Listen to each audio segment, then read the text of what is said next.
സ്വാമിജി, ഈ ചരിത്രപ്രസിദ്ധമായ മാമാങ്കം ആഘോഷത്തെക്കുറിച്ച് നമ്മൾ ഒരുപാട് പഠിച്ചിട്ടുണ്ട്, വായിച്ചിട്ടുണ്ട്, അറിഞ്ഞിട്ടുണ്ട്.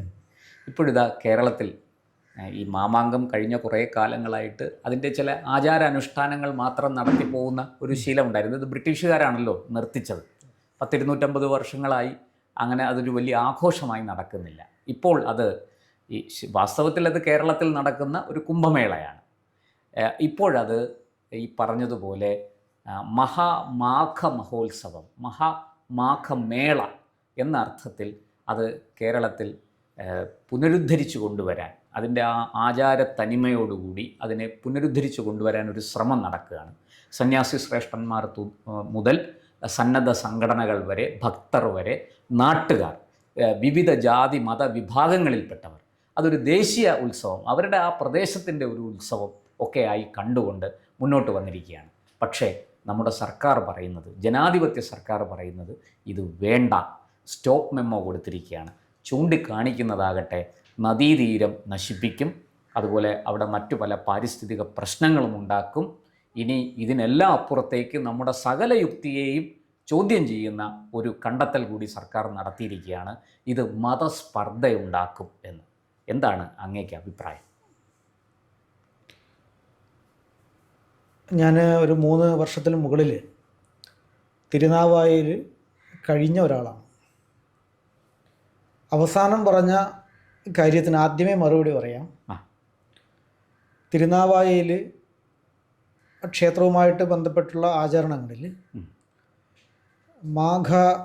മക അനുസ്മരണ സമ്മേളനങ്ങളിൽ, കാര്യക്രമങ്ങളിൽ ചെറുതായിട്ടാണെങ്കിലും നന്നായിട്ട് നടക്കുന്ന ആ പരിപാടികളിലെല്ലാം അവിടെയുള്ള എല്ലാ വിഭാഗം ആൾക്കാരും സഹകരിച്ചു പോരുന്നുണ്ട്, പങ്കെടുത്തു പോരുന്നുണ്ട്. അവിടെ അങ്ങനെ ഒരു ഭേദബുദ്ധി ഇന്നില്ല. ഒരു കാലഘട്ടത്തിൽ ഉണ്ടായിരുന്നോ എന്നെനിക്കറിയില്ല. ഇന്നില്ല, എന്തായാലും ഇല്ല. ചരിത്രപരമായിട്ട് ചില സംഭവങ്ങളൊക്കെ പല ആൾക്കാരും ചൂണ്ടിക്കാണിച്ച് എൻ്റെ ശ്രദ്ധയിൽപ്പെട്ടിട്ടുമുണ്ട്. ചില പ്രശ്നങ്ങൾ, മതപരമായിട്ടുള്ള ചില പ്രയാസങ്ങൾ, സംഘർഷങ്ങൾ, പീഡനങ്ങൾ ഒക്കെ അവിടെ സംഭവിച്ചതായിട്ട് പല ആളുകൾ പറഞ്ഞായിട്ട് കേട്ടു. പക്ഷേ ഞാൻ ആ കാലഘട്ടത്തിൽ ഉണ്ടായിരുന്ന കാലഘട്ടത്തിൽ എല്ലാവരും സഹകരിച്ചു പോകുന്ന ഒരു അന്തരീക്ഷമാണ് എനിക്ക് ബോധ്യപ്പെട്ടിട്ടുള്ളത്. എതിർപ്പിൻ്റെ ഒരു ശബ്ദം പോലുമില്ല. എന്തിന് PFIയെ നിരോധിച്ചപ്പോൾ ആദ്യം അറസ്റ്റ് ചെയ്യപ്പെട്ട ചില ആളുകളിൽ അവിടെയുള്ള ആളുകളും ഉണ്ടായിരുന്നു. അവർക്ക് പോലും ശബ്ദം നേരെ പൊക്കാൻ വേണ്ടി പറ്റാത്ത രീതിയിൽ ഉള്ള ഒരു സഹകരണം ഇതര, അവിടെ മുസ്ലിങ്ങളാണല്ലോ പ്രശ്നം എന്ന് പറയുന്നത്, ആ മുസ്ലിം വിഭാഗങ്ങളിൽ ഉണ്ടായിട്ടുണ്ട്. അവർക്ക് വളരെ വളരെ ചുരുങ്ങിയ ഒരു ചുരുക്കം ന്യൂനപക്ഷത്തിന് മാത്രമാണ് മതതീവ്രവാദം ആ ദേശത്തുള്ളത്. അവർക്ക് ഇവരുടെ മേലെ ഒന്നും ഒരു സ്വാധീനവും ഒരു നിയന്ത്രണവും ചെലുത്താൻ വേണ്ടി പോലും പറ്റാത്ത ഒരു സാഹചര്യം അവിടെയുണ്ട്.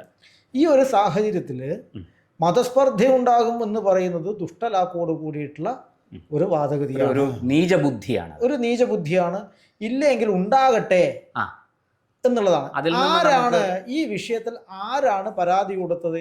ഏത് റിപ്പോർട്ടിൻ്റെ അടിസ്ഥാനത്തിലാണ് മതസ്പർദ്ധ ഉണ്ടാകുമെന്ന് സർക്കാർ പറയുന്നത്? ഏത് ആഭ്യന്തര വകുപ്പിൻ്റെ അന്വേഷണം അതിന് ബോധപരമായിട്ട് ചൂണ്ടിക്കാട്ടാനുണ്ട് എന്ന് സർക്കാർ പറയേണ്ടി വരും. അതിനൊന്നും ഉത്തരവില്ല. ഈ നിമിഷം വരെ ബോധ്യത്തിൻ്റെ അടിസ്ഥാനത്തിലാണ് പറയുന്നത്.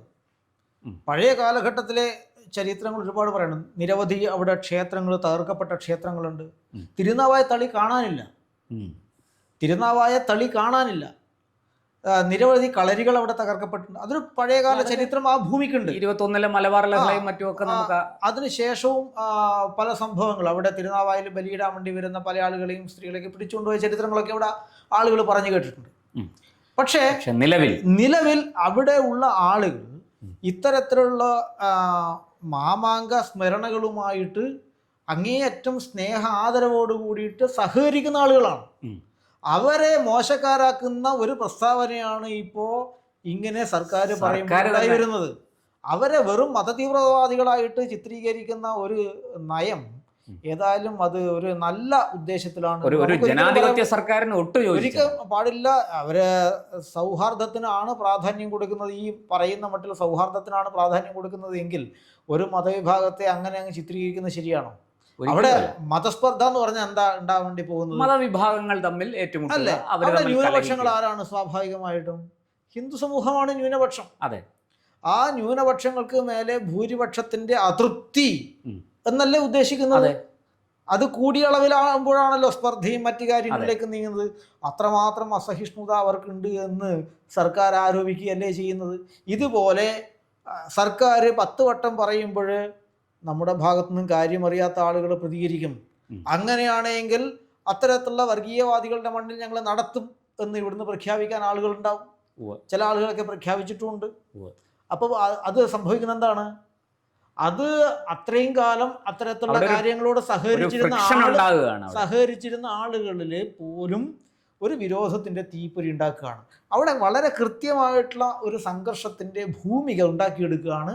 മറ്റൊരു പഴയകാല ഒരു ചോരക്കളം ഒഴുക്കുന്ന മാമാങ്കത്തിൻ്റെ ഒരു അന്തരീക്ഷം ഏത് കാലത്തുണ്ടായിരുന്നുവോ അതുപോലെ സമാനമായിട്ടുള്ളൊരു ചോരക്കളത്തിന് വേണ്ടിയിട്ടുള്ള ഒരു നീക്കമാണ് ഈ നടക്കുന്നത്. ഇങ്ങനെ സർക്കാർ തന്നെ നിരന്തരം പറഞ്ഞുകൊണ്ടിരിക്കുമ്പോൾ ഹൈന്ദവ നേതാക്കന്മാർ എന്താ വിശ്വസിക്കുക? എന്താ വിശ്വസിക്കേണ്ടത്? സന്യാസിമാരെന്താ വിശ്വസിക്കേണ്ടത്? സാധാരണ ഹിന്ദു സമൂഹം അവിടുത്തെ യാഥാർത്ഥ്യങ്ങളെക്കുറിച്ച് അറിഞ്ഞുകൂടാത്ത ഹിന്ദു സമൂഹം എന്താ വിശ്വസിക്കേണ്ടത്?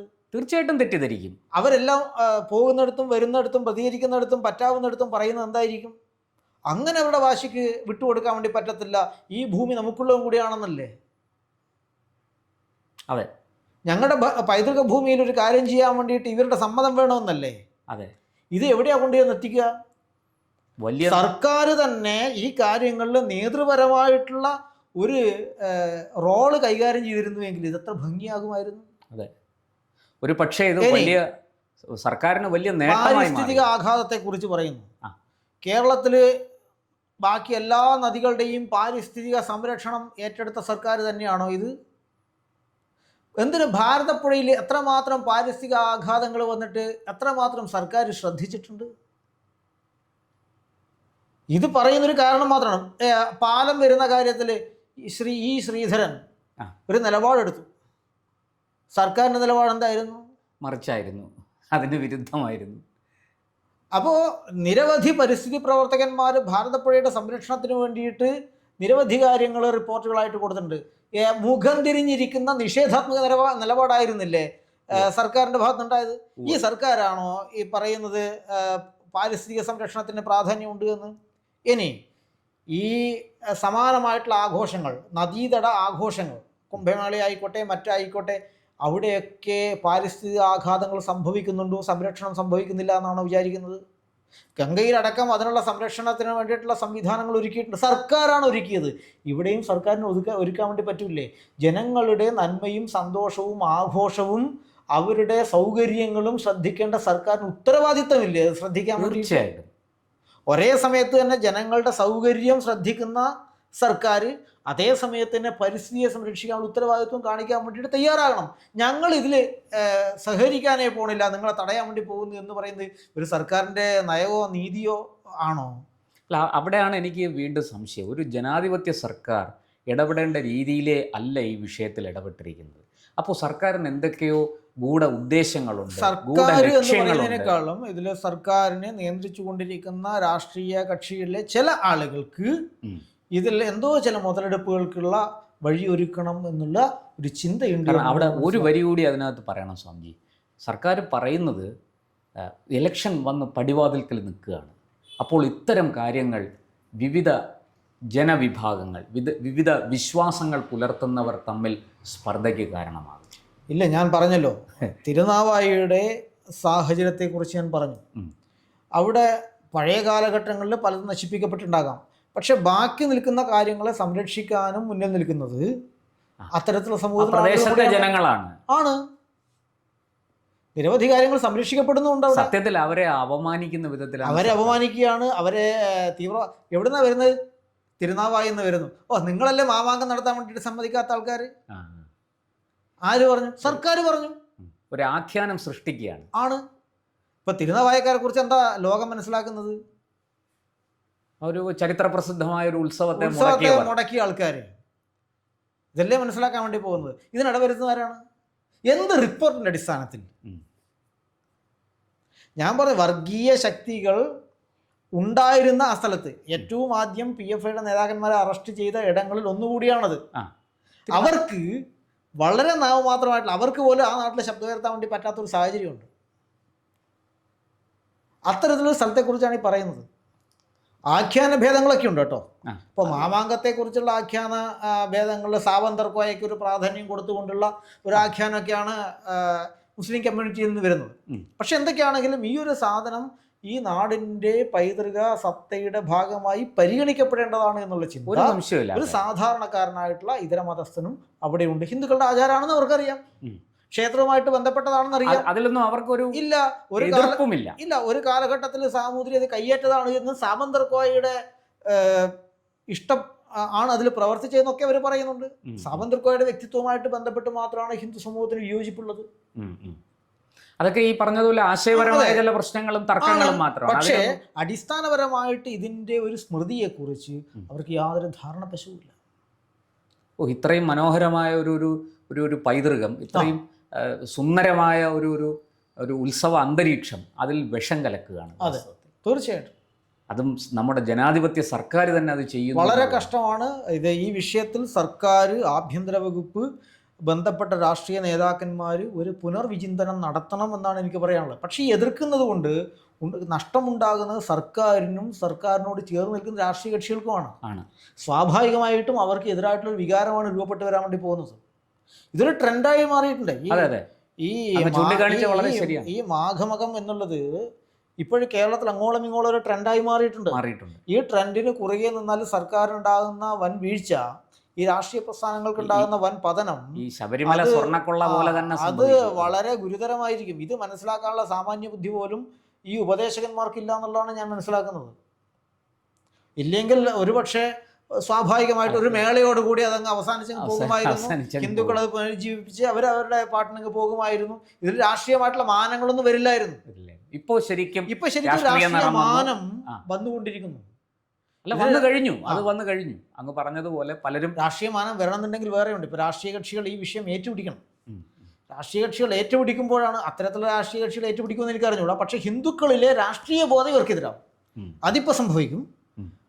രാഷ്ട്രീയ വിഷയമായിട്ട് മാറണം, പ്രദേശത്തെ ജനങ്ങൾ പൂർണ്ണതയിൽ രാഷ്ട്രീയ വിഷയമായിട്ട് മാറണമെങ്കിൽ ഇതര രാഷ്ട്രീയ കക്ഷികൾ ഈ വിഷയത്തെ ഏറ്റുപിടിക്കണം. എതിരായിട്ട് ഇസ്ലാമിക സംഘടനകളോ രാഷ്ട്രീയ സംഘടനകളോ അനുകൂലമായിട്ട് BJP അടക്കമുള്ള സംഘടനകളോ കോൺഗ്രസ് ആരെങ്കിലും ഈ വിഷയത്തെ ഒരു പൂർണ്ണമായ രാഷ്ട്രീയ വിഷയമായിട്ട് മാറുള്ളൂ. അല്ലെങ്കിൽ ഹിന്ദുക്കളുടെ രാഷ്ട്രീയം, ഹൈന്ദവ രാഷ്ട്രീയം എന്നുള്ളത് പരിപൂർണമായിട്ടും CPM-നെതിരാവുന്നൊരു തലം മാത്രമേ ഇവിടെ രൂപപ്പെടുള്ളൂ. അത് ഇവിടെ എനിക്ക് തോന്നുന്നു അത് സംഭവിക്കാനുള്ള സാധ്യത വളരെ കൂടുതലാണ്. ഈ സർക്കാരിൻ്റെ ഈ നിലപാട് കൊണ്ടുണ്ടാകാൻ വേണ്ടി പോകുന്ന സാഹചര്യം ഇതാണ്. എന്തായാലും നമുക്ക് കാത്തിരുന്ന് കാണാം. ഇനി അധിക ദിവസമല്ല, 18-ാം തീയതി 19-ാം തീയതി ഇത് ആരംഭിക്കുകയാണ്. ഇത് മിക്കവാറും കോടതി കയറുന്ന ലക്ഷണങ്ങളുണ്ട്. കോടതിയിൽ പോയി അവർ അനുമതി വാങ്ങും. അനുമതി വാങ്ങിച്ചാലും വാങ്ങിച്ചില്ലെങ്കിലും സർക്കാരിന് ഡാമേജാണ്. വടി കൊടുത്ത് അടി വാങ്ങിയതാണ്. എന്നുവെച്ചാൽ വടി വെട്ടി കൈ കൊടുത്തിട്ട് എന്നെ അടിച്ചോ എന്ന് പറഞ്ഞ് തലയും താഴ്ത്തി നിൽക്കുന്ന വഴി കിടക്കുന്ന പാമ്പിനെ എടുത്ത് തോളിലിട്ട്. അല്ല, അത് വരട്ടെ. നമുക്കിപ്പോൾ കാരണം താൻ നിരന്തരം ചെയ്യുന്ന കർമ്മങ്ങൾ താൻ നിരന്തരം അനുഭവിച്ചിടുക എന്നേ വരും. അതുകൊണ്ട് കർമ്മഫലമാണ്, അങ്ങനെ അനുഭവിച്ചോട്ടെ എന്ന് കരുതാം. എന്തായാലും ഈ മഹോത്സവം അത് ഭംഗിയായി ആ പ്രദേശത്തെ സർവ്വ മനുഷ്യരുടെയും നന്മയും അവരുടെ ഒരു അന്തസ്സും അവരുടെ സംസ്കാരവും അവരുടെ ധാർമ്മിക ബോധവും ഒക്കെ വളർത്തുന്ന തരത്തിൽ അത് ആ മഹോത്സവം അവിടെ നടക്കട്ടെ എന്ന് തന്നെ നമുക്കും ആശംസിക്കാം. കൂടുതൽ വാർത്തകളും വിശേഷങ്ങളും നേരിട്ട് ലഭിക്കാൻ ജനങ്ങളിൽ നിന്ന് ജനങ്ങളിലേക്ക് ജനഭൂമി ന്യൂസ് സബ്സ്ക്രൈബ് ചെയ്യൂ. ബെൽ ബട്ടൺ അമർത്താനും മറക്കരുത്.